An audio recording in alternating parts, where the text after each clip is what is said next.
In this video, we will be discussing about various features and working principles of Pthreads, Win32 threads, and Java threads. So what is a thread library?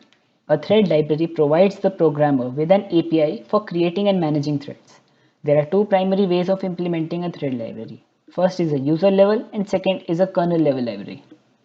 Further, there are two strategies for creating multi-threaded processes. The first is an asynchronous strategy in which all created threads are independent. The second is a synchronous strategy in which the parent must wait for all its children to finish execution before it can proceed further. So first of all, we are going to talk about POSIX Pthreads. The POSIX thread library is a user/kernel level library generally used in Unix systems. This means that Pthreads are implemented in both user and kernel space of the OS. The POSIX thread libraries are a standard-based thread API for C++. We have to include pthread.h as a header file to use Pthreads. So some of the features of Pthreads we are going to discuss in this video are creation and termination of threads and thread synchronization with mutexes and joins.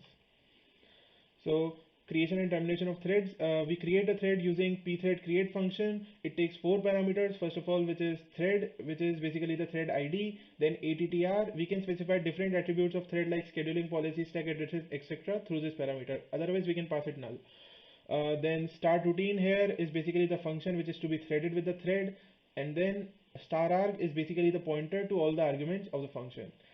This function returns 0, which indicates the thread is created successfully. Pthread exit function terminates the thread and it takes a single parameter, which is return value of a thread. Thread synchronization with mutexes. Mutexes are used to prevent data inconsistencies due to race conditions. A race condition often occurs when two or more threads need to perform operations on the same memory area, but the results of computation depend on the order in which these operations are performed. Functions used for locking and unlocking mutex latches are pthread mutex lock and pthread mutex unlock.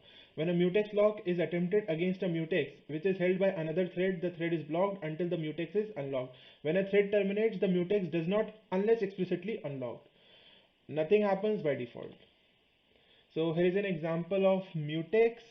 We are basically creating two threads threaded with the same function, which is this, in which is incrementing the shared counter variable with 1 and printing its value. Here we can see that we have enclosed it within the mutex locks, and here we can see the output. Then thread synchronization with joins. A join is performed when one wants to wait for a thread to finish. A thread calling routine may launch multiple threads, then wait for them to finish to get the results. One wait for the completion of the threads with a join. Function used to perform the task is pthread join. Parameters used are thread ID, which is basically the thread ID for which we have to wait, and retval, which is generally passed null, but if not passed null, then it will copy the return value into this variable. Example here is we are creating 10 threads, then using pthread join we are waiting for those threads to get over, and then we are printing the final line. And here we can see the output, and in the last is the final line. Hi, I'm Pallav and I'll be discussing some thread functionalities of Win32 API such as creation and termination of threads, resuming and suspending threads, and kernel resource management. The Win32 thread library is a kernel level library available on Windows systems. This means that the threads are implemented in the kernel space of Windows OS. As it is a kernel level library, the threads in a Win32 program will be competing for the CPU with threads in other programs and with system threads. Also, these other threads may have higher priorities. To use the Win32 API, one has to include the windows.h header file. For creating threads, the create thread function call is used and attributes are passed as parameters. The call tells the OS to make a new thread, but it is not initialized. So instead of create thread, runtime library calls such as begin-thread and begin-thread ex are preferred, but their implementation varies from compiler to compiler. The return value from the function call is a handler for the thread, and one should take care not to confuse the handler with the thread ID. The recommended way for a thread to terminate is to exit the function that it was instructed to run. But it is also possible to make the threads to terminate using the exit thread or terminate thread calls. These functions, however, are not recommended since they may leave the application in an unspecified state, as the thread cannot free any locks or resources held by it. For synchronous processes, Wait for single object and wait for multiple object calls can be used to wait for one or many children to complete respectively. These routines take the handles of the thread and the timeout value as parameters. A suspended thread is the one that is not currently running. If a thread is in the suspended state, then the call to start the thread execution is resume thread, which takes the handle of the thread as a parameter. There is also a suspend thread call that will cause a running thread to be suspended, but it is expected to be used only by tools such as debugger, as suspending a running thread may lead to problems. Many Windows API functions return handles, which have a particular purpose. Windows API calls that return handles have actually caused a resource to be created within the kernel space. The handle is just an index for that resource. Resources with handles allow sharing of thread between processes. When the application has finished with the resource, the call to close handle enables the kernel to free the associated kernel space resources. Some functions do not return a handle, and for these functions there is no associated kernel resource, so it is not necessary to call close handle for them. Here is an example code that returns thread ID of the thread created. The D word data type here stores a 32-bit integer. All other Windows data types can be found in the link attached. Hello everyone, I am Rajnandan and I am going to discuss Java threads. Java threads.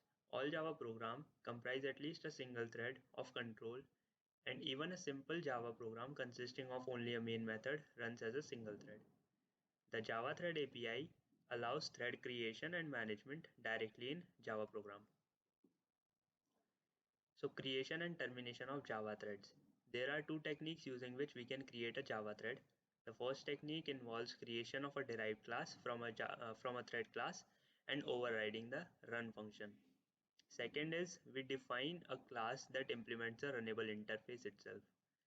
Creating a thread object does not specifically create the new thread. We have to call start method in order to create a new thread. So the start method in turn calls the run method, making the thread eligible to run in Java virtual machine. Threads in Java are terminated automatically as soon as run method is completed. The first technique to create a Java thread is using derived class. We have a derived class known as myTask. In this class, we override the run function, and inside the main method, what we do is we create an object of myTask named as task, and we call the task.start method in order to create a new thread. The second technique is to use runnable interface.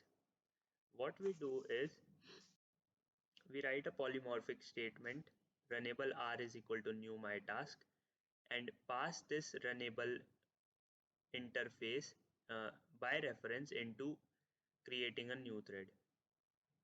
As soon as we call task.start, a new thread is created. Thread synchronization. So what happens when multiple threads are working on a single object? Let's take an example to print 1 to 1000 using two separate tasks. The first task, known as my task, is to print 1 to 500. The second task will be using to print from 501 to 1000. So what we do inside the main method is we create two tasks, task 1 and task 2. We start this task 1, using the method task1.start. So in order to end the task 1 before task2.start, join is used. So now we have to execute this join, and if an exception is thrown by any other thread, we will catch it. And this try and catch statement would be run until this task 1 is not dead. So once task 1 is finished, task2.start method is called and we create another thread. In this method, we are trying to synchronize these two threads. Thank you.